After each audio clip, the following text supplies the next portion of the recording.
একটি আমল আছে যে আমলের বিনিময়ে আল্লাহ তাআলা ব্ল্যাঙ্ক চেক দিবেন। ব্ল্যাঙ্ক চেক তো বুঝি আমরা, ফিগার আপনি বসায় নেবেন, স্বাক্ষর উনি করে দিয়েছেন, অ্যাকাউন্টে টাকার অভাব নাই, তুমি ফিগার বসায় নাও। একটা আমলের বিনিময়ে শুধু কোরআনে আল্লাহ তাআলা বলেছেন আখিরাতে বান্দাকে আল্লাহ ব্ল্যাঙ্ক চেক দিবেন। একটি আমল, অনলি একটি আমল। বলবো সেটা? আল্লাহ বলেছেন ইন্নামা ইউওয়াফাস সাবিরুনা আজরাহুম বিগাইরি হিসাব। যারা সবর করতে পারবে, ধৈর্যশীল হবে, আশাহত হবে না, ভেঙে পড়বে না, মুষড়ে পড়বে না, শক্ত থাকবে, আল্লাহর প্রতি আস্থা রাখবে, ভরসা রাখবে, আত্মবিশ্বাস থাকবে এবং সবর করবে, আল্লাহ বলেছেন তাদের বিনিময়ে দেওয়া হবে হিসেব ছাড়া। এই জন্য ভাই, আপনি যদি ইসলামে আসেন, আপনি যদি ইসলামটাকে বোঝার চেষ্টা করেন, আপনি যদি ইসলামটাকে মানার চেষ্টা করেন, তখন আপনার ক্যারিয়ারটাকে আপনি দারুণভাবে এনজয় করবেন। আপনার প্রমোশন হলো না, ক্যারিয়ারে আপনার প্রমোশন হলো না, আপনি খুব সৎ অফিসার কিন্তু প্রমোশন হলো না। বেঈমানের কাছে কোনো সান্ত্বনা আছে? যার আখিরাতের প্রতি বিশ্বাস নেই তার কাছে কোনো সান্ত্বনা আছে?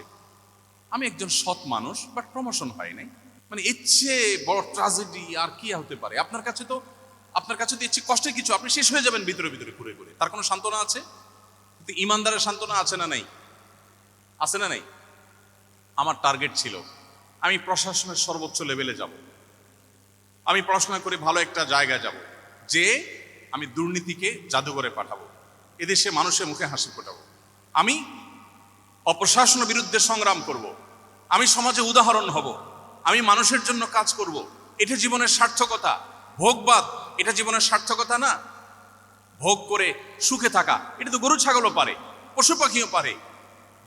ভোগবাদের বিপরীতে দাঁড়িয়ে ত্যাগের মধ্য দিয়ে মানুষের মুখে হাসি ফোটানো এবং তার বিনিময়ে আবার আল্লাহর কাছ থেকে রিওয়ার্ড আসা, এটা তো আমার জীবনে অনেক বড় একটা টার্গেট। এই টার্গেট যদি আমি ফুলফিল নাও করতে পারি, আমার প্রমোশনই হলো না, চাকরিটাই হলো না, জায়গা মতো যেতেই পারলাম না, ইমানদারের সান্ত্বনার জায়গা হলো নবীজি বলেছেন মান হাম্মা বিহাসানাতিন ফালাম ইয়ামালহা। কেউ যদি কোনো ভালো কাজ করবার সংকল্প করে কিন্তু করতে না পারে, আল্লাহ তাআলা তাকে ওই কাজটা করার যেহেতু ইচ্ছার কোনো ত্রুটি ছিল না, কিন্তু সে পারে নাই, তার প্রমোশন হয় নাই, তার চাকরিটা হয় নাই, ব্যাটে বলে হয় নাই, তার স্বপ্ন ছিল, তার ইচ্ছা ছিল, ইচ্ছাতে কোনো খাদ ছিল না, সে সঠিক সিদ্ধান্ত গ্রহণ করেছে বাট হয়ে ওঠেনি। নবীজি বলেছেন কুতিবাত লাহু হাসানা। সে যা নিয়ত করেছে ওইটা নিয়ত করে করলে যা সওয়াব পেত, নিয়ত করে সেটা করতে না পারলেও আল্লাহর কাছে সমপরিমাণ সওয়াব লাভ করবে। আপনি যদি মুসলিম হন, আপনার জীবনে প্রমোশন না হলে, চাকরি না হলে আপনি সান্ত্বনা খুঁজে পাবেন। চাকরি হয় না তাতে কি সব এক চুলও কম হবে না, আল্লাহ আমাকে পাই করে দিবেন, ঘোষণা দেওয়া আছে, কারণ আমার ইচ্ছা কোনো ত্রুটি ছিল না। কিন্তু যদি আপনি ইমানদার না হন, আপনি বেঈমান হন, তাহলে সেক্ষেত্রে আপনার কোনো সান্ত্বনা না, আপনি ও স্যাড বলে আপনি মন খারাপ করবেন, কিন্তু আপনার কিছু করার থাকবে না, আপনি অসুস্থ হবেন।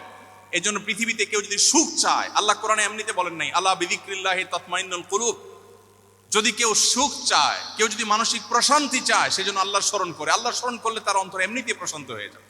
আল্লাহ আমাদের সবাইকে মুসলমান হওয়ার তৌফিক দান করুন। প্রিয় ভাইয়েরা আমার, আমাদের সবচেয়ে বড় পরিচয় আমরা মুসলমান, এই পরিচয়টা আজ হারিয়ে গেছে। আমাদের পেশাগত পরিচয়, আমাদের অন্যান্য পরিচয়গুলো আজ আমাদের মূল পরিচয়কে ছাপিয়ে গেছে। আমাদের মূল পরিচয়কে পিছনে ফেলে অন্যান্য পরিচয়গুলো বড় হয়েছে। যদি কারোর এই আইডেন্টিটিটা সে ঠিক রাখতে পারে, কেউ যদি তার মুসলমানিত্বের পরিচয়টাকে সে অত্যন্ত গভীরভাবে নিজের ভেতরে ধারণ করতে পারে, তাহলে তার জীবনটা, পুরো জীবনটা একটা জান্নাতি জীবনে পরিণত হবে। সে জীবনের প্রতিটি মুহূর্তকে এনজয় করবে। তার যে চোখ ভরা স্বপ্ন থাকবে, স্বপ্ন পূরণ হলেও তার লাভ, না হলেও তার কোনো ক্ষতি নেই। নবীজি বলেছেন আজবান লি আমরিল মুমিন ইন্না আমরাহু কুল্লাহু খায়র। ঈমানদারের পুরো লাইফটা বড় পিকুলিয়ার, অদ্ভুত, কারণ তার জীবনের সবকিছুতেই ভালো। বাংলা একটা কথা আছে, হাতি মরলেও লাখ, বাঁচলেও লাখ। ঈমানদারের জীবনটা এরকম। নবীজি বলেছেন ইন আসাবাহু খায়রুন, ঈমানদারের জীবনে যদি কোনো অ্যাচিভমেন্ট হয়, শাকারা, সে আল্লাহ শুকরিয়া আদায় করে, বিনিময়ে সে আল্লাহর কাছে রিওয়ার্ড পায়। একদিকে সে পাইলো, আপনি পড়াশোনা করেছেন, চাকরিটা জায়গা মতো পাইলেন, আল্লাহ আপনাকে বড় পদে বসাইলেন, আপনার প্রত্যাশার চাইতেও বেশি দিলেন, আপনি আল্লাহর কাছে শুকর আদায় করে বললেন আল্লাহ তোমার কৃতজ্ঞতা আদায় করছি, তুমি আমাকে দিয়েছো, তুমিই দিয়েছো। তাহলে একদিকে পাইলেন, আবার আল্লাহ শুকরিয়া আদায় করলেন, শুকরিয়ার বিনিময়ে সওয়াব আছে না নাই?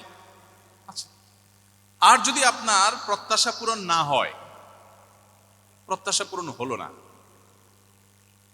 ওয়াইন আসাবাহু শাররুন, তার জীবনে যদি কোনো ক্ষতি এসে পড়ে, সবারা, ইমানদার সবর করে, কারণ আল্লাহ নির্দেশ করেছেন বিচলিত হওয়া যাবে না, সবর করতে হবে। তাহলে আল্লাহ বিনিময় দিবেন যে ব্লাঙ্ক চেক, তাহলে সে সবর করে। বিপদ আসছে, তার প্রত্যাশা পূরণ হয় নাই, নেগেটিভ দিক, কিন্তু সে সবর করছে, বিনিময় আল্লাহর কাছ থেকে ব্লাঙ্ক চেক পেয়েছে। ডিলটা কি লাভের হলো না লসের হলো? লাভের না লসের? তাহলে ইমানদারের জীবনে লসের কোনো প্রজেক্ট আছে? কোনো প্রজেক্ট নেই। প্রিয় ভাইরা আমার, কোভিড-19 সময় একটা টেলিভিশন টক শোতে একজন বাম রাজনীতিবিদ, ওনার সাথে এক টিভি টক শোতে আমাকে আহ্বান করেছে ওনারা থাকতে। আমি যদিও এই টক শো টাইপ এই ধরনের প্রোগ্রামে যাই না সচরাচর, তারপরেও তাদের খুব রিকোয়েস্টের কারণে তখন কোভিড-19 সময় আমি গিয়েছি।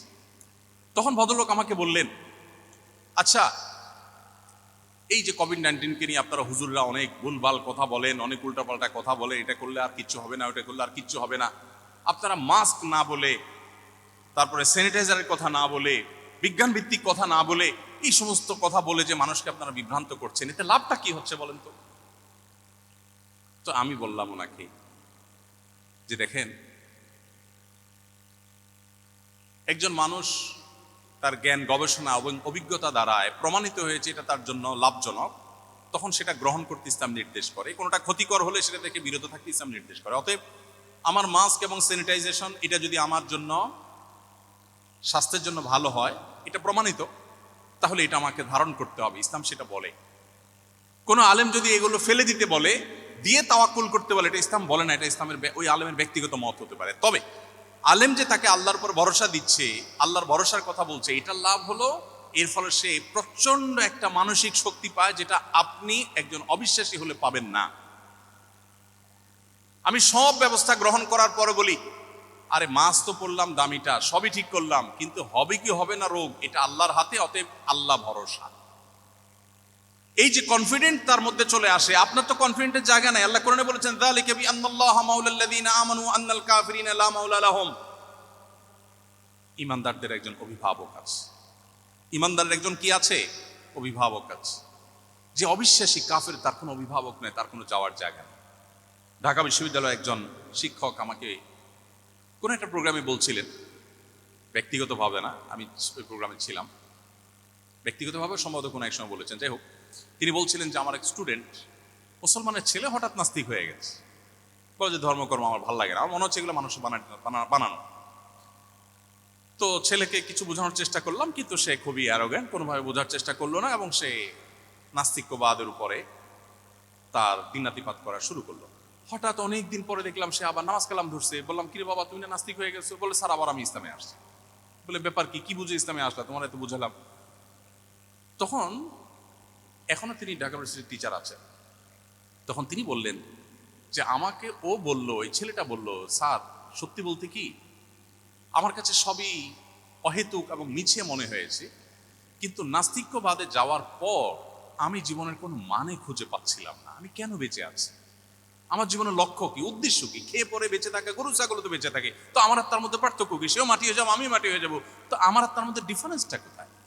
আর সবচেয়ে বড় কষ্টের জায়গা হলো, স্যার, তার বক্তব্য, আমি কিছু কিছু সিচুয়েশনে এসে অনেক মনোবেদনায় ভুগি।